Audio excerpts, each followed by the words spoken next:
എല്ലാവർക്കും നമസ്കാരം. ഇന്ന് നല്ല ടേസ്റ്റി ആയിട്ടുള്ള മീൻ പൊള്ളിച്ചതിൻ്റെ റെസിപ്പിയാണ് ചെയ്യുന്നത്. ഞാനിവിടെ 2 സീബ്രീം അതായത് കുരുളിമീനാണ് എടുത്തേക്കുന്നത്. നിങ്ങൾക്ക് കരിമീൻ ഉപയോഗിച്ചും ഇത് ചെയ്യാവുന്നതാണ്. മീൻ 2 സൈഡും വരഞ്ഞെടുത്തതിന് ശേഷം മസാല തേച്ച് 1 മണിക്കൂർ റെസ്റ്റ് ചെയ്യാൻ വെച്ചേക്കണം. മസാലയ്ക്ക് വേണ്ടി ഞാനിവിടെ എടുത്തേക്കുന്നത് കുറച്ച് മഞ്ഞൾപ്പൊടിയും മുളക് പൊടിയും ഉപ്പും നാരങ്ങാനീരുമാണ്. നിങ്ങളുടെ രുചിക്കനുസരിച്ച് നാരങ്ങാനീര് ചേർക്കാവുന്നതാണ്. ഇനി നല്ലതുപോലെ തേച്ച് പിടിപ്പിച്ച് 1 മണിക്കൂർ റെസ്റ്റ് ചെയ്യാൻ വെച്ചേക്കണം.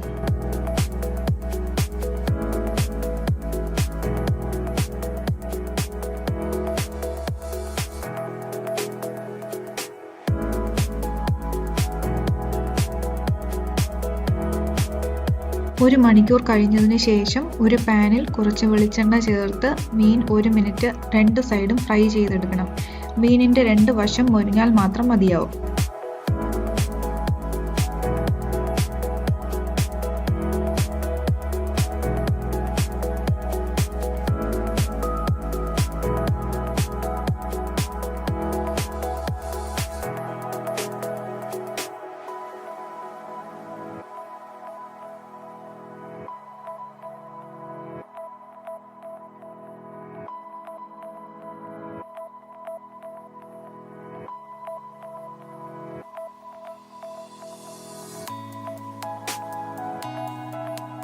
മീൻ പൊരിച്ച അതേ പാനിൽ 2 സ്ലൈസ് ചെയ്ത് വെച്ച സവാളയും ഉപ്പും ചേർത്ത് നന്നായി മിക്സ് ചെയ്ത ശേഷം ചതച്ച ഇഞ്ചിയും വെളുത്തുള്ളിയും ചേർത്ത് പച്ചമണം മാറുന്നത് വരെ വഴറ്റിയെടുക്കണം.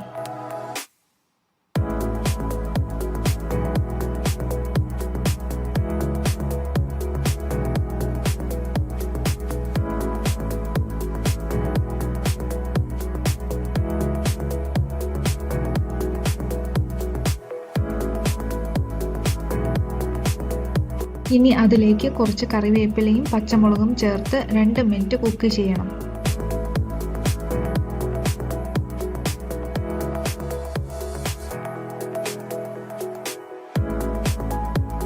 രണ്ട് മിനിറ്റ് കുക്കായതിനു ശേഷം 2 തക്കാളി സ്ലൈസ് ചെയ്ത് വെച്ചത് ചേർത്ത് മിക്സ് ചെയ്യാം.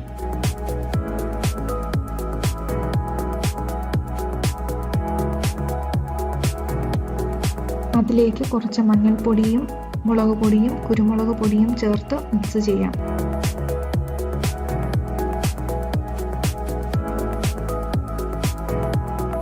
ഈ സമയത്ത് ഉപ്പ് കുറവാണെങ്കിൽ ഉപ്പ് ചേർത്ത് കൊടുത്ത് കുറച്ച് ഗരം മസാലയും ചേർത്ത് 5 മിനിറ്റ് കുക്ക് ചെയ്തെടുക്കണം. നല്ല കുഴഞ്ഞ പരുവത്തിൽ വേണം ഇത് വരേണ്ടത്. മീനിൽ ചേർക്കാൻ വേണ്ടിയുള്ള മസാല റെഡിയായിട്ടുണ്ട്. ഇനി ഒരു ഫോയിൽ പേപ്പർ എടുത്ത് അതിൽ ചെറുതായി മൊരിയിച്ചെടുത്ത മീൻ വെച്ച് മീനിന്റെ മുകളിലും സൈഡിലും മസാലയൊക്കെ തേച്ച് പിടിപ്പിച്ച് ഫോയിൽ പേപ്പർ നല്ലതുപോലെ പൊതിഞ്ഞെടുക്കണം.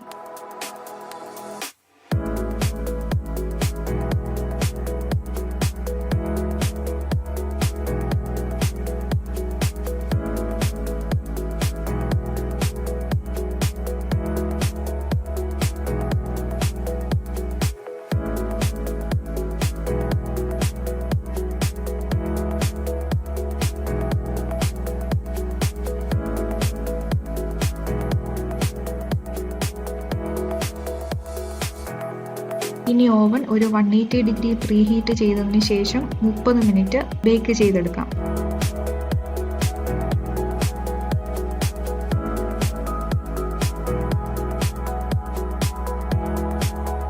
നല്ല ടേസ്റ്റി ആയിട്ടുള്ള മീൻ പൊള്ളിച്ചത് റെഡിയായിട്ടുണ്ട്. നിങ്ങൾ തീർച്ചയായും ഇത് ചെയ്ത് നോക്കണം. അപ്പോൾ എല്ലാവർക്കും നന്ദി. ഈ വീഡിയോ ഇഷ്ടപ്പെട്ടാൽ സബ്സ്ക്രൈബ് ചെയ്യാനും കമൻറ്റ് ചെയ്യാനും മറക്കണ്ട. അടുത്ത റെസിപ്പിയുമായി വരുന്നതുവരെ ബൈ ബൈ.